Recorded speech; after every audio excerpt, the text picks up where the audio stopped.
Orestes Cendrero es el tercero en la saga con ese nombre, su abuelo, su padre, él mismo.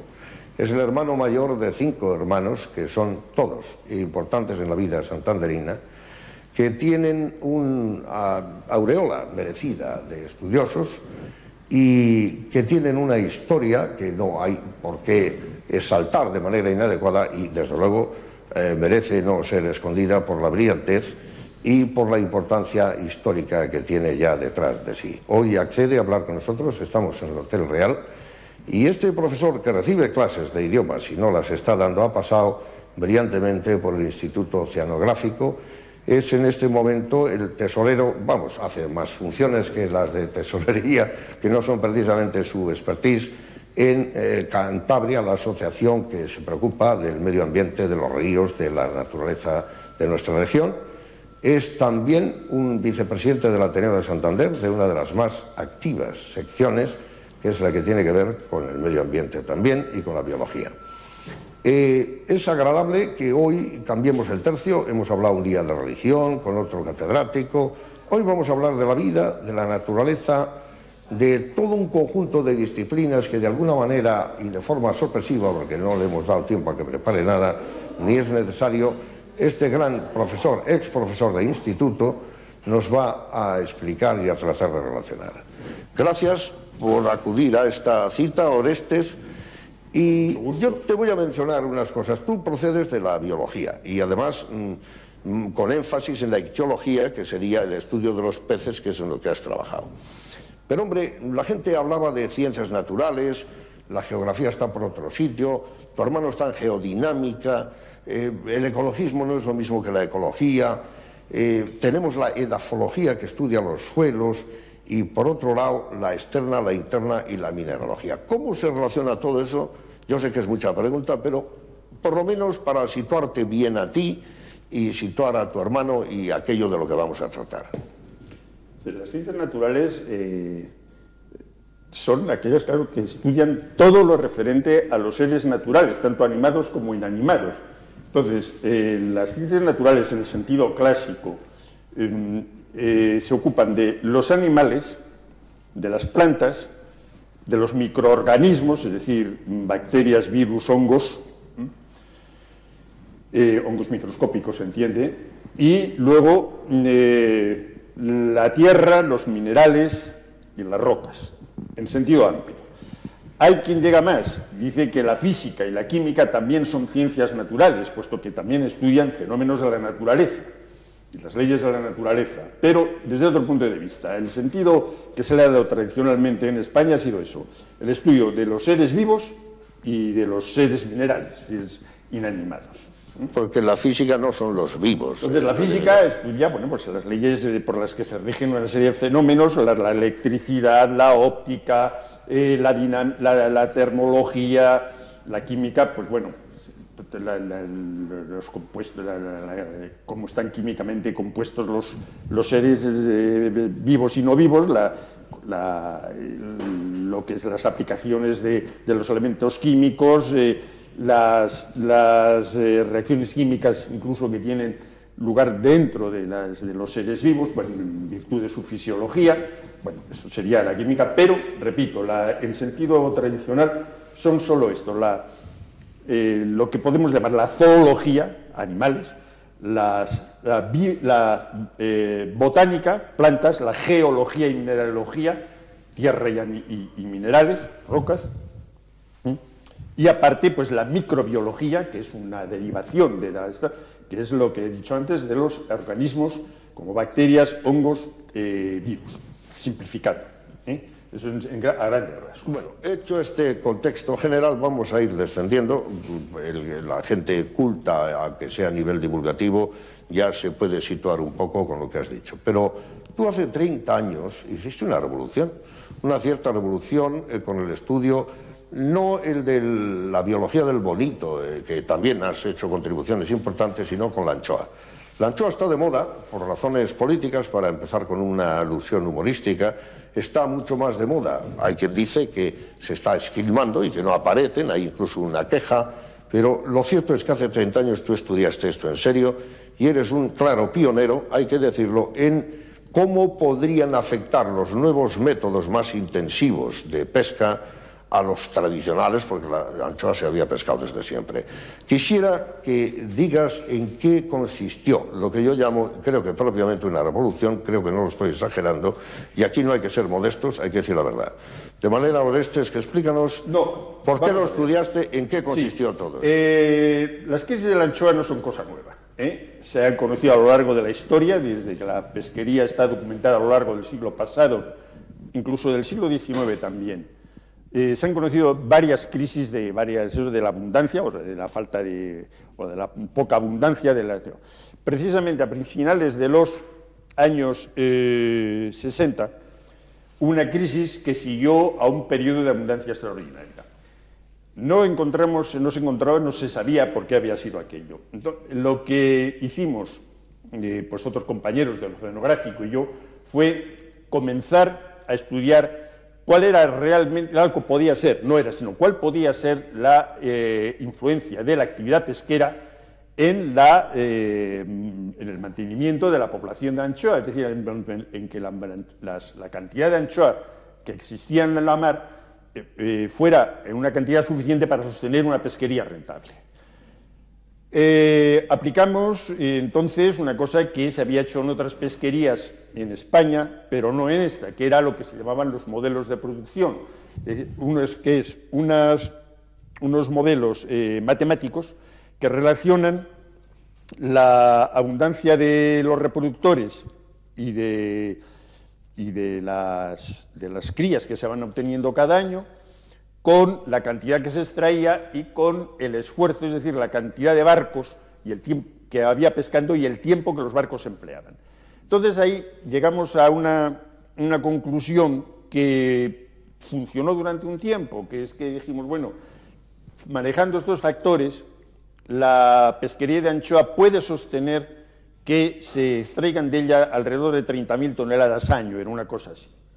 Bueno, eso funcionó, pero lo que siempre pasa cuando se empiezan una serie de estudios, pues que se tienen en cuenta unos factores, pero otros se escapan. Y los que no se tuvieron en cuenta eran los factores ambientales que condicionaban el que las anchoas que nacían cada año sobrevivieran hasta una edad suficiente para que se las pudiera pescar.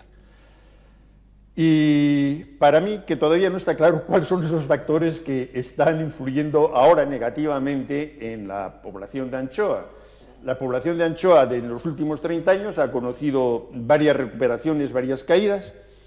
Las medidas que han tomado los pescadores han sido siempre acertadas en el sentido de que ellos han sido los que se han opuesto siempre a una sobreexplotación de la anchoa, pero por las características biológicas de esta especie y por los factores que, repito, que todavía no están claramente determinados, existentes en el mar, en los últimos años pues se ha producido esta caída que conocemos todos, que ha puesto a la pesquería pues al borde no la especie, cuidado que no es lo mismo, pero la pesquería ha puesto en una situación límite.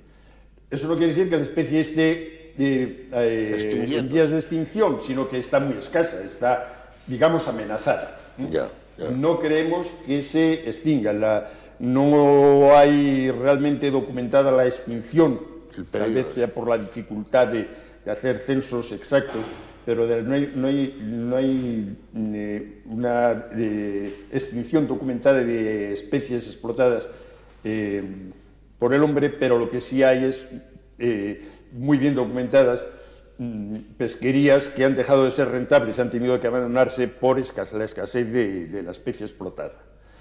¿Qué hicimos nosotros? Bueno, pues entonces seguir con aquellos trabajos que después pues han continuado y se siguen haciendo las evaluaciones de la cantidad de pesca disponible basados en estos modelos de producción perfeccionados, pero por lo que yo sé, yo hace ya 3 años largos que no estoy en esto, pero por lo que yo sé, pues todavía sigue sin encontrarse realmente qué es lo que hace que las sucesivas crisis llegamos, no, las sucesivas quintas, por así decir, las sucesivas promociones de anchoa no se vayan logrando. Es lo que nosotros en los términos biológicos, lo que los reclutamientos, lo que los peces que cada año llegan a la edad de ser explotados, pues sean malos, que es lo que está pasando clarísimamente pues, desde hace 3 o 4 años para acá. Y ahí están mis antiguos colegas tratando de saber el porqué.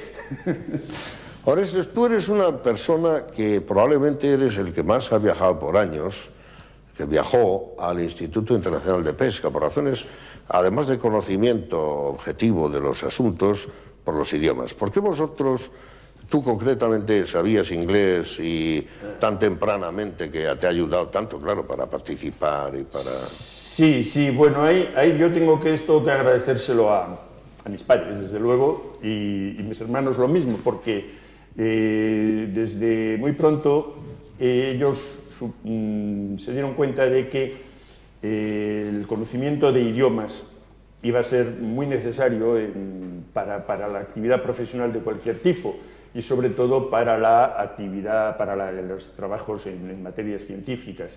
Entonces,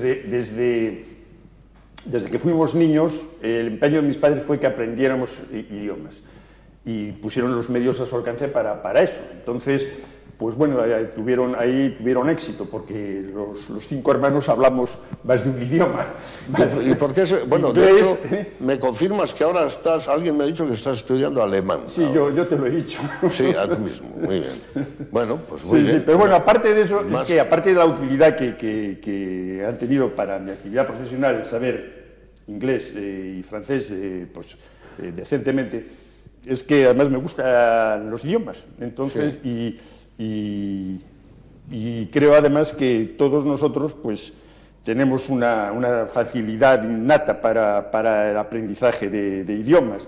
Mi padre dice mi padre decía que cree que porque nosotros descendemos de judíos. Entonces los judíos, que tenemos ahí los genes judíos. De la diáspora hay que saber hablar. Pues no lo sé, un apellido de mi abuelo era Curiel y los apellidos que terminan en él parece que son de origen judío. Bueno, tu familia procede del norte de Burgos. Del norte de Burgos, sí. Os arraigáis aquí, creo que tu madre es madrileña, pero a mí me gustaría que te refieras a este episodio, pues no exento de dolor, yo creo que no conociste a tu abuelo, pero tu abuelo me parece que se repatrian sus restos de Argentina. Sí, mi abuelo, bueno, vamos a ver, mi abuelo en realidad nació en Cuba, su padre era militar. Pues eso, a mediados del siglo XIX, era militar, está destinado allí, mi abuelo nació en Cuba, luego cuando, bueno, se vino para España, naturalmente, al licenciar a su padre, y estudió la carrera en Madrid, hizo las oposiciones a cátedra e instituto, y primero las a Huelva y luego se vino a Santander. A Santander vino hacia el año 10, me parece, del siglo pasado. Él no había tenido, por lo tanto, ninguna vinculación con Santander, pues había venido aquí, como había podido irse, pues no sé, a La Coruña o a Almería, donde tuvo la plaza, ¿no? Y entonces, bueno, ya se radicó, la familia de mi abuelo, toda procede del norte de Burgos, por la otra rama, por la rama materna, son de origen madrileño, se instaló aquí.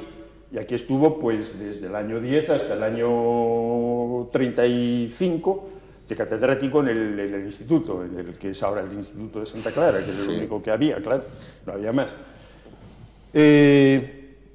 Después, ese año se pidió el traslado a Madrid y... bueno, y al año 36 ya empezó la guerra, claro. Sí. Y a él le sorprendió la guerra en un congreso al que estaba asistiendo en Francia. Y ya no volvió. No regresa, pero... Él nunca ya volvió a España. Nunca volvió a España. Vivió en Argentina después. Marchó, bueno, anduvo un poco por toda América, porque pues lo que pasó con muchos exiliados entonces, ¿no? Sí. Se fueron con él 3 de sus hijos, mi padre se quedó en España. estaba enamorado de mi madre y mi padre no quería irse.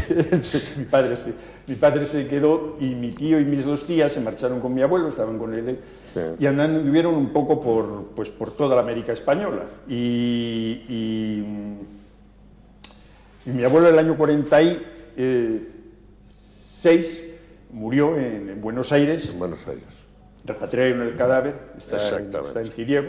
Sí. Y bueno, yo nunca le conocí, aunque sí me acuerdo cuando yo, pues claro, yo tenía 8 años cuando él murió, pero sí me acuerdo que me escribía cartas. Yo recuerdo haber visto cuando yo era, pues claro, yo tenía pues 6 años, 7 años, que me escribía cartas, cuando escribía a mis padres, y escribía, recuerdo y me llamaba Tetín. Sí.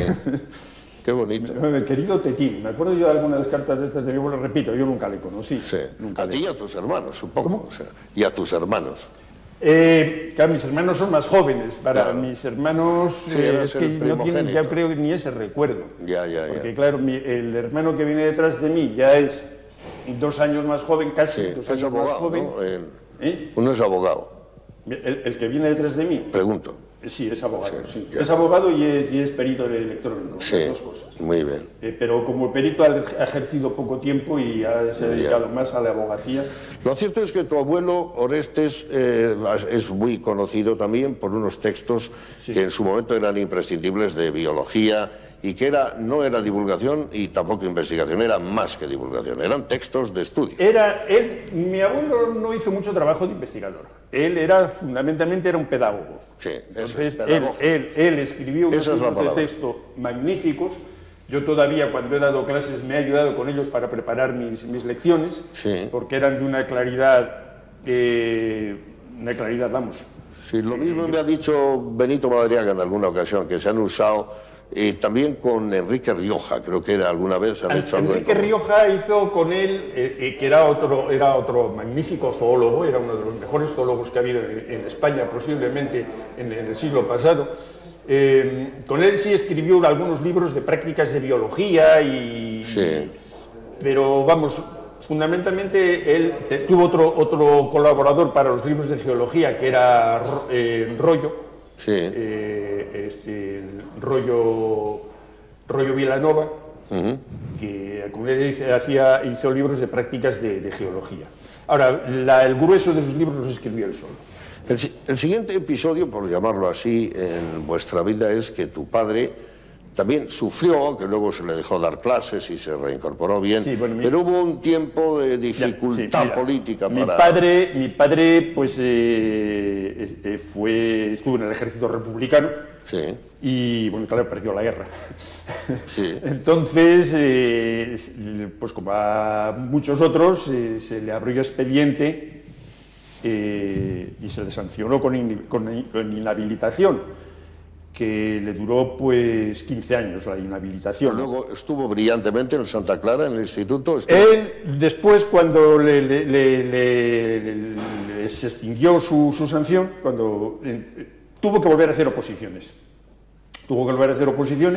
Porque él había ganado una cátedra, justo antes de la guerra, había ganado la cátedra de Ciencias Naturales en el instituto que se había ido al instituto de Alcoy, en la provincia de Alicante. Y allí empezaron mis días, por esa razón. Entonces simultaneó el ejercicio de la cátedra con sus obligaciones como soldado del cuerpo de sanidad militar en el ejército republicano. Bueno, como he dicho antes, le abrieron expediente, le sancionaron 15 años inhabilitado.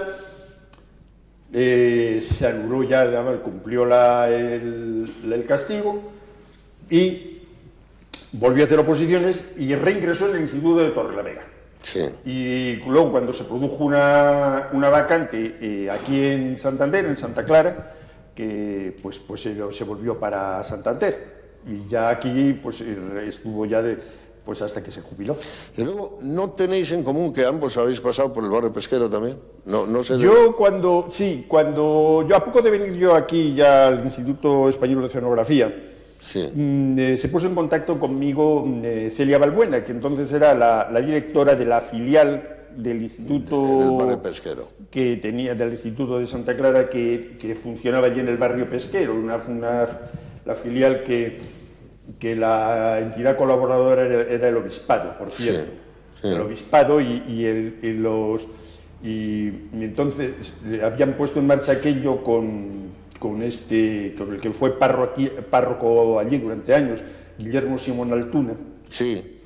Y sí. después también, el que le sucedió como párrafo, que fue el malogrado Miguel Bravo de la Peña. Sí, sí. Un hombre excepcional, Miguel Bravo. Sí. Y entonces me llamó, por cuando estaban poniendo aquello, pues empezaba, y me llamó Celia Balbuena, me dijo, oye, que no encontramos profesores, tú mira, se trata de esto, ¿quieres venir? Y dije, bueno, pues claro, sí. Claro. Yo creo que... Entonces estuve allí, pues, 3 o 4 años. Sí. Y accidentalmente también desempeñé la dirección de aquello, hasta que luego me parece que, no me acuerdo quién me sustituyó, no sé si fue José Luis Casado, que también anduvo por allí, ya no me acuerdo, o fue Tomás López. Sí. Bueno, no sé, yo sé que luego es al principio de los 70 ya que yo lo dejé, porque claro, no podía estar en el oceanográfico y en el pesquero al tiempo, aunque el pesquero tenía solamente 1 hora o 2 diarias, pero claro, no... Y Orestes, a lo largo de los años, mirando ahora hacia atrás con tranquilidad y con distanciamiento, ¿qué conjunto de experiencias valoras más? ¿La contribución pedagógica, los viajes internacionales para participar en los ambientes de tipo internacional para tratar estos temas? Son cosas distintas. Por supuesto, los viajes internacionales que hice, para mí fueron importantísimos, ¿no? Porque es que me permitieron estar en contacto con los mejores especialistas, en contacto directo, ¿no? De charlar con ellos, de ir a tomar copas, claro, ¿no? Con los mejores especialistas en ciencias marinas de Europa. Sí. Entonces eso, para mi formación profesional, desde luego, pues fue capital. Y luego, la experiencia como profesor, a mí la enseñanza nunca me gustó, ejercer la enseñanza nunca me gustó. Sí. Pero la experiencia que tuve allí en el barrio pesquero, pues fue muy buena, pero con efecto retardado. Hombre, yo, aunque no me gustó la enseñanza, pues procuraba hacerlo dentro de mis conocimientos lo mejor que podía. Y procuré también, y a lo mejor parece que lo conseguí, tener un trato humano con los chicos que había allí, con los alumnos. Sí. Enseñarles algo más que lo que era, pues eso, que la rana era un anfibio, o que el hueso que tenemos aquí se llama húmero. Pues sí, eso lo pueden leer en un libro y ya está, pero no sé, procuraba decirles algo más. Y bueno, yo creo que sí lo conseguí, porque todavía, de vez en cuando, se me acerca algún... Claro, todos esos chicos, pues claro, son hombres ya, estoy hablando de hace casi 40 años, Sí. Pues son hombres ya de cerca de 50 años, ¿no? Se me acerca alguno y me saluda, hombre, Orestes o Don Orestes, según la edad. ¿No me recuerdas? Pues, la verdad, pues, no sé. Soy fulano. Ah, sí, es verdad. Que yo estuve en el pesquero y... Ah, pues sí, es verdad. Y hombre, ¿qué tal? Que me acuerdo de las excursiones que hacíamos juntos. Y no sé, pues... Bueno, que yo creo que hice algo positivo. Tú desde estudiante has sido miembro de la Sociedad de Historia Natural. Sí. ¿Sigues activo, contribuyendo y asistiendo? Sí, yo me hice socio cuando yo estaba estudiante, como has dicho, pues en el año 56. Sí. En el 56 me asocié. Sí, esta es una sociedad que fundamental, lo que hace es... organiza actividades, pero tiene la sede en Madrid, entonces casi todas sus actividades las hace en Madrid. Prácticamente pues no puedo participar en ellas, yo sigo recibiendo el boletín que publica, en alguna ocasión pues he mandado algún pequeño original, muy poquita cosa, pero vamos, es otra manera de no desligarme del mundo de la investigación. Esa participación en Cantabria nuestra, con Cerutti, con toda esta gente que trabaja ahí, y después, sobre todo, la actividad en el Ateneo, porque es una de las secciones que se mueve desde hace tiempo, todo ello te presenta como un hombre que no espera a que la sociedad le llame, sino que acude a ella y responde bien para contribuciones. Pero de eso quiero pasar a otra pregunta. El nivel científico medio, tomando en cuenta la pequeña nostalgia que tengas del paso por el San Martín, por aquel oceanográfico y tal, y por el resto de los contrastes que has hecho con los colegas que hay en Cantabria, incluido el museo, todo ello que ahora está un poco paralizado y tiene ahí una crisis difícil de determinar, que parece más política de enfrentamientos que otra. Pero en general, ¿crees que nuestro nivel es bueno, es más alto? Somos una, no diré Cantabria infinita en lo listos, pero... Yo lo que puedo decir, hombre, con los antiguos colegas del museo he tenido una relación excelente y creo que tienen ahí gente realmente muy buena. Y por lo que se refiere a los antiguos compañeros del oceanográfico, lo que sé es que muchos de ellos están presidiendo grupos de trabajo internacionales. Tienen puestos directivos en el Consejo Internacional para la Exploración del Mar, que engloba a los institutos de investigación marina de toda la Europa Atlántica, más la costa oriental de Canadá y Estados Unidos. Repito, algunos de mis antiguos compañeros ocupan puestos directivos en el Consejo, que son puestos electivos además, no son, allí no hay política que valga, no son a dedo, no, allí sí se decide todo por rigurosa y secreta... Conocimiento de colegas además, con el reconocimiento de los colegas. Claro, entonces si científicos marinos de toda Europa, de toda la Europa Atlántica, dicen, pues fulano de tal, que mira, casualmente está en el Oceanográfico de Santander, que presida el grupo de trabajo internacional sobre, no sé, pues pongo por caso, el efecto de la pesquería de arrastre sobre las especies de fondo. Bueno, pues a lo mejor resulta que es que estos señores y estas señoras, que también las hay, pues son buenos a nivel internacional, reconocidas, y se les reconocen sus méritos. O sea, que el nivel es alto, es tu respuesta. El nivel en los últimos 20 años, en los últimos 25 años, de lo que yo conozco del oceanográfico, es un nivel, desde luego, alto, que no desdice de lo que puede encontrarse por ahí fuera. Es más, a propósito de esto, tengo una anécdota de una vez, hace unos años, un antiguo compañero francés con el que coincidí, con el que lo conocí hace tiempo, me dijo una cosa que a mí me llenó de satisfacción. Me dijo un día hablando, dice, oye, Oreste, ¿cómo habéis cambiado los científicos marinos españoles? Digo, pues, ¿por qué me dices esto? Dice, porque hace no mucho veníais a Francia a enseñar, y dice, ahora son los franceses los que van a España que les enseñéis vosotros. Sí. Digo, pues oye, pues me alegro que me lo digas, ¿no? Hay otra curiosidad, más genérica si quieres. Algunas veces se habla del mundo, en el mundo del hambre, y yo tengo oído que va a haber peces para todos. No sé si esto se puede garantizar, que recuerdas ese topicazo de que le des a alguien la caña y entonces ya no hay problema. A mí me gustaría que a esta vulgaridad, que detrás de ella siempre hay un poco de sustancia filosófica, te refieras diciendo, la esperanza está en el mar si las demás cosas marchan mal, suponiendo que no lo contaminemos. Eso de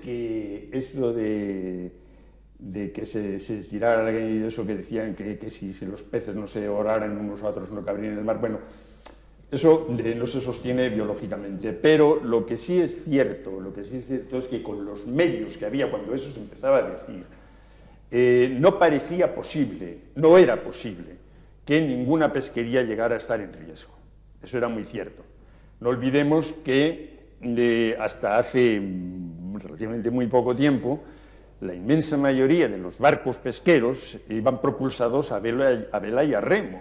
La autonomía era ínfima, los aparejos, las redes y todo, se manejaban a mano, con un esfuerzo ímprobo, las tripulaciones tenían que ser por eso muy numerosas.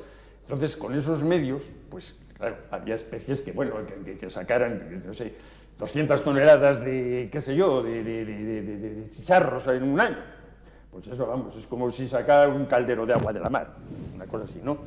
Pero claro, cuando la pesca dejó de ser una cosa artesana y pasó a ser industrial, es decir, ya no había vela y remo, ya eran máquinas de vapor, más tarde motores, diésel.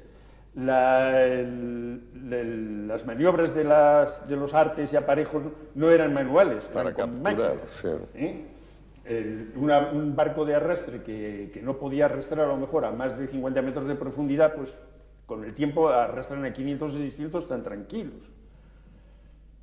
El aumento, por otra parte, de las flotas, el aumento no solo cualitativo, sino cuantitativo, muchísimos barcos, muchísimo más potentes, y una demanda creciente debida a que la humanidad va aumentando a una velocidad vertiginosa, dicho de otras palabras, cada vez somos más y además cada vez queremos comer mejor. Así es. ¿Qué pasa? Pues que el recurso es limitado.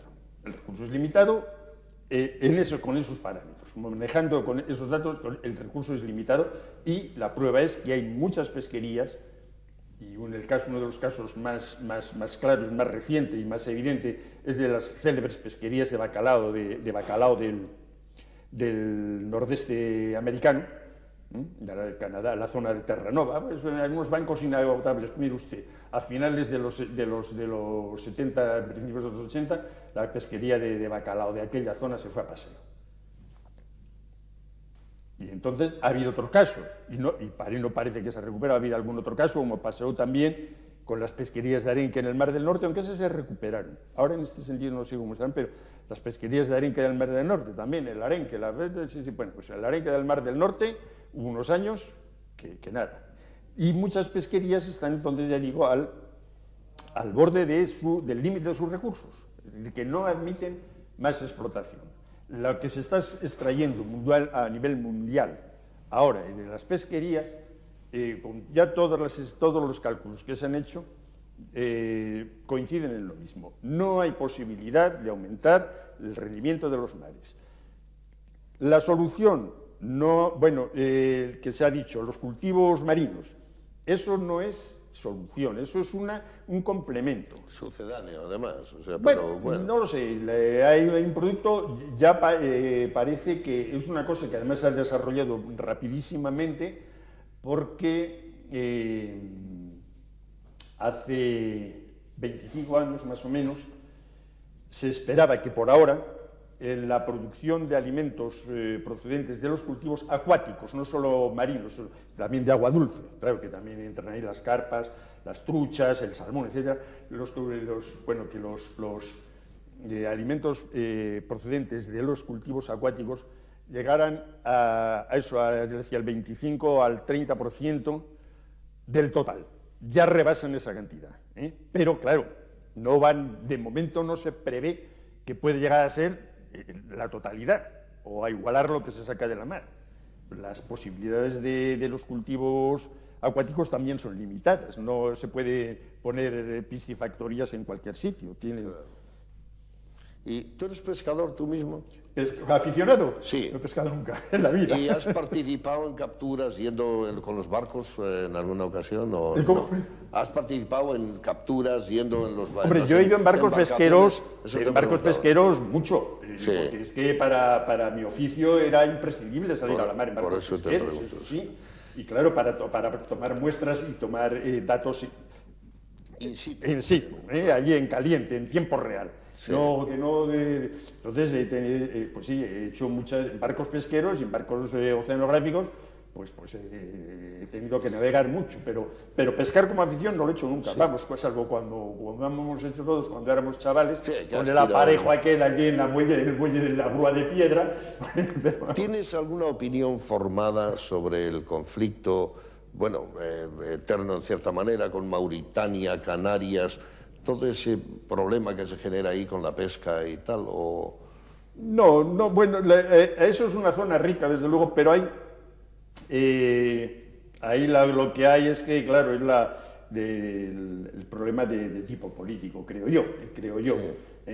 Ahí hay unas reivindicaciones del Polisario. Bueno, del Polisario, por un lado, el pobre Polisario, eso sería un terreno ya en el que un poco resbaladizo meterse, pero ahí están, claro. Marruecos y Mauritania, que son los países que tienen la soberanía reconocida internacionalmente, ¿no? Canarias tiene algo que decir. Y instalar la reivindicación de eso, de las zonas, pues eso, de la zona económica exclusiva que se llama, la zona de las 200 millas famosas, que claro, que en Canarias hay que partir por medio, porque no, las 200 millas se nos meten, yo no sé, pasan de Tenerife hacia el oeste, ¿no? Me parece, ¿no? Ya. Y es cierto, tú compras aquella idea que existió de que España tenía una magnífica distribución de pesca. Por ejemplo, yo estoy pensando que en Talavera de la Reina, pues el plato oficial de un lugar en Toledo resulta que es un pescado, como ocurre en otros sitios. Por ejemplo, aunque le pongan naranja, cómo se come el bacalao en Juanito, en Baeza, en Jaén. Es decir, en un momento determinado el modelo español se dice que fue copiado en la propia Comunidad Europea para los manejos de la pesca en la etapa Sánchez Terán y tal. Yo la verdad es que varias veces lo he dicho, en cuanto los peces salían del agua yo ya no les seguía la pista. Cómo se hacía la distribución en los mercados, pues la verdad es que no hemos entrado nunca. Se sale de la esfera. Sí, claro, por completo.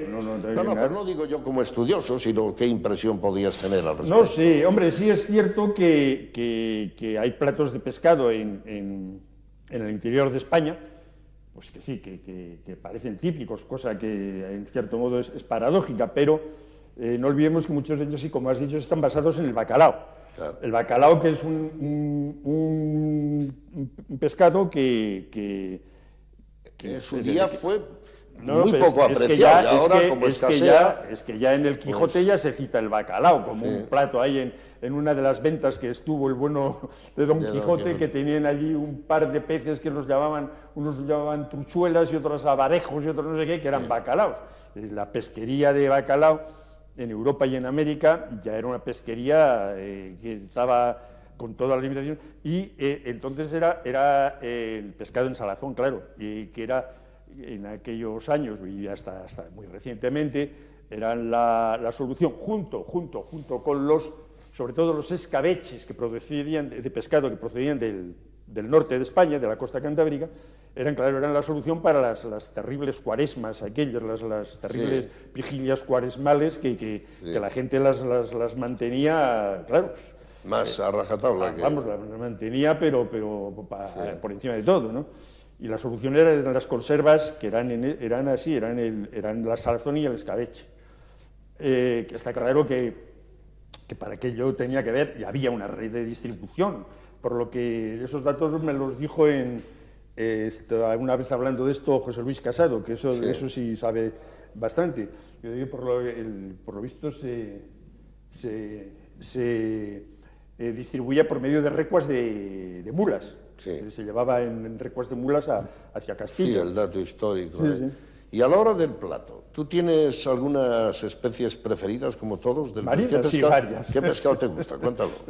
Hombre, pues los que creo que a todo el mundo, el pescado blanco fino ese que llaman, el mero, la lubina, la dorada, el salmón, y luego por su valor... por su valor tanto gastronómico como dietético, los llamados pescados azules, y entre ellos la pobre y casi desaparecida anchoa. Sí. Bueno, y esto de las culturas, el marisco, por ejemplo, hay países que apenas se conoce y tampoco se aprecia tanto, y nosotros nos volvemos locos aquí con unas cigalitas. Un par de cigalitas a mí me encantan. O sea, esto de apreciarlo significa ser más listos porque se conoce más y mejor, o no, simplemente es cultura, ¿no? Yo creo que las costumbres gastronómicas de los pueblos, yo no sé en qué se basan, yo no sé si es posiblemente en la disponibilidad de las materias primas, creo yo que sean, aunque realmente, claro, muchos mariscos son muy difíciles han sido muy difíciles de conseguir siempre, ¿no? Porque, claro, la cigala es un animal que, concretamente la cigala, que es una especie que hasta hace poco más de 100 años eran ejemplares de museo los que se encontraban, cuando el desarrollo técnico de la pesca de arrastre, del que hemos hablado hace un rato, pues ya pudo cogerse más, ¿no? Otro marisco pues, que es muy apreciado aquí, y que no solo aquí, bueno, en Portugal también, que es el percebe. Pues un hermano mío decía que qué hambre tenemos que haber pasado en España para llegar a saber que eso se podía comer, ¿no? Porque el aspecto de ese bicho no puede ser más asqueroso. Sí. Y entonces, pero claro, un percebe o no sé, o algunos de estos crustáceos, se los das en otros pueblos y sencillamente pues te los tiran a la cara, no te lo hacen hay países que no están en los platos. Sin embargo, pues en otros sitios, pues como todo el mundo sabe, por la información que hay de los viajeros, de los documentales y de toda la información que llega a todo el mundo ahora, con los medios que hay de comunicación que hay, pues en otros sitios pues comen serpientes y les parecen magníficas. Aquí vete a hacer un plato de serpiente a cualquier sitio.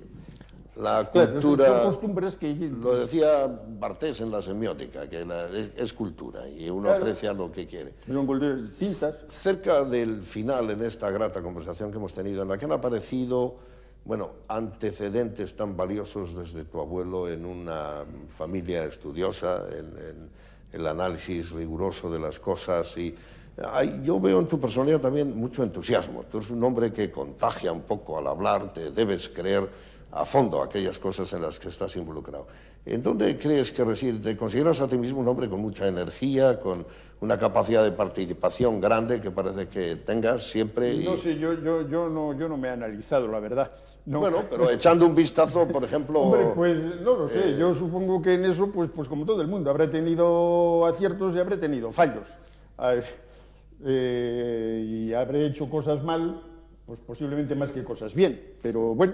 Vamos a ponerlo de otra manera, porque en estos momentos en los que uno va a poner punto final a una conversación como esta, es interesante ver, además de estudiar el alemán, que es una cosa que tiene mucho mérito a estas alturas, y digo alturas porque, oye, la fonética debe ser dura y el oído de los niños es muy fino. La gramática es lo peor. La gramática también, eso de buscar el verbo.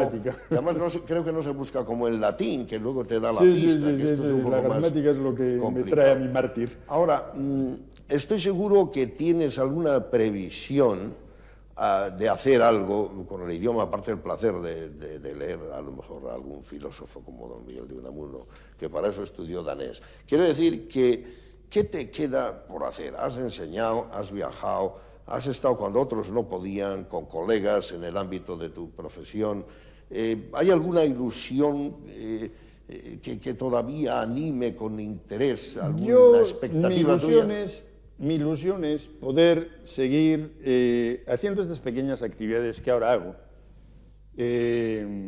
Pues eso, el participar en las actividades, en la programación del Ateneo, echar una mano en lo de Cantabria Nuestra y, sobre todo, disfrutar lo más que pueda del tiempo junto a mi mujer. Durante una de las cosas que echaba yo en falta, no pocas veces, cuando estaba activo, que tenía que, pues era que no podía dedicar suficiente tiempo a mi mujer y a mis hijos. Mis hijos, pues ya, claro, no me necesitan, cosa natural, ¿no? Ya está cada uno encaminado por su sitio, pero claro, yo para mí tengo la cosa eso de que como nadie tiene más que un cuerpo, pues no puede tenerlo más que en un sitio y no en dos a la vez. Ya somos ubicuos. No se es ubicuo, efectivamente. Ni siquiera se tiene lo que se llama la bilocación. No. Pues... Y ya digo, una de las... Pues lo que me queda, lo que me gusta es hacer...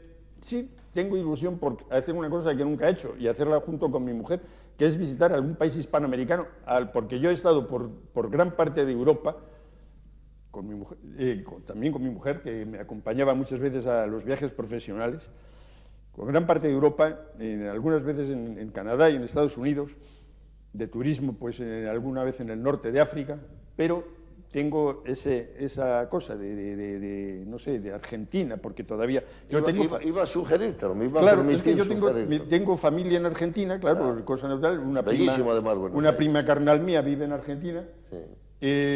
En Venezuela tengo una tía carnal, la única hermana de mi padre, no, quedan las dos hermanas de mi padre, quedan.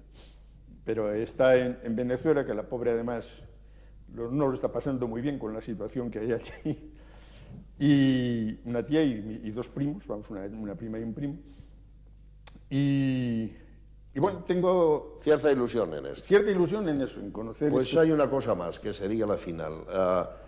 Aconsejar, yo sé que no suele gustar, porque primero pues, no le hacen a uno caso y tal, pero pensando en la comunidad santanderina y por extensión en Cantabria, ¿por qué no aprovechar la bonomía, el estilo de participativo que tú tienes y que es evidente, para que dieras, no sino un consejo, una indicación, es una palabra que me gusta más, de carácter general, no tanto a la clase política como a la gente, tú dirás, ¿y quién soy yo para una predicación tan amplia? Pero en el corazón, la boca habla de lo que tiene el corazón. ¿Qué crees que convenía crear en el tono de Cantabria para que fuésemos más felices? Comprendo que es mucha pregunta, pero claro, es la última. Eso sí que es una cosa complicada, no sé... No, pero haz abstracción de los debates políticos, del ambiente polémico que hay a veces en torno a algo como la horadada, de este mundo de cercanía que tiene las ventajas de encontrarse con todo el mundo y tener concordia, pero también las desventajas de mucha crítica por centímetro cuadrado, mucha cosita. Entonces, ¿qué era bueno poner en marcha? No lo sé, alguien dijo que hace años que Francia está dividida en 40 y tantos millones de franceses. Yo creo que aquí somos un poco igual. Estamos divididos en medio millón de personas, ¿no? Y además, Jesús, la triste experiencia que todos sabemos es que basta que a alguien se le ocurra una cosa para que al que no esté de acuerdo, aunque esa cosa sea buena, diga que es una porquería. ¿Qué hacer? ¿Qué es lo que puede ilusionar así, no sé, por lo menos a la mayoría de los habitantes de nuestra tierra? Realmente es que no tengo idea. No tengo idea. Una cosa tan puramente material como conseguir mejores vías de comunicación, pues sí. Hay que apuntarla. Una cosa tan, no sé, tan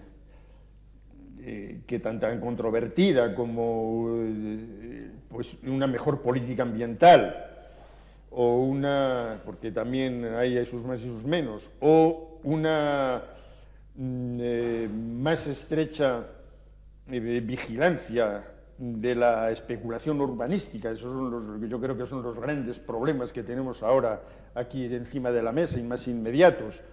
Pues parece que tendría que ir la cosa por ahí, pero no sé, claro, eso es una opinión puramente personal que puede tener el mínimo valor. Bueno, el valor del ejemplo que constituye su participación, a la que yo destaco un papel esencial en el Ateneo, en una asociación como es Cantabria Nuestra, en el ejemplo de haber ido en nombre de esta tierra y de los organismos científicos en los que estuvo presente con denuedo y con simpatía y con capacidad de interlocución, pero sobre todo algo a lo que no se ha referido, porque en esta especie de forzada improvisación a la que sometí la última pregunta, buscó los aspectos de mejoras materiales.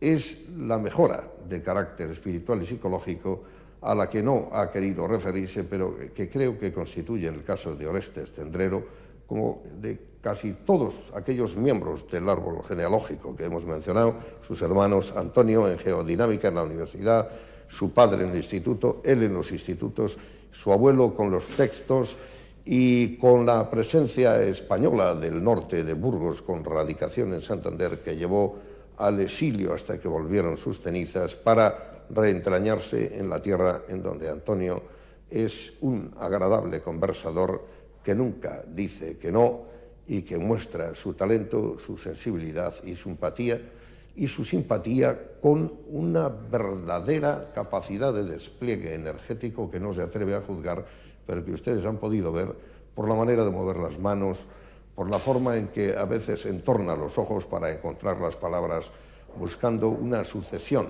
de conceptos claros, a pesar de que con humildad dijo que no le gustaba la enseñanza.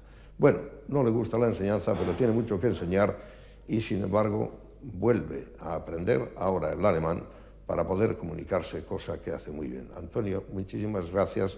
Recuerdos, Antonio, quiero decir, y muchísimas gracias a ti, como siempre. Pues nada, ha sido un placer y podéis contar conmigo cuando lo necesitéis. Magnífico.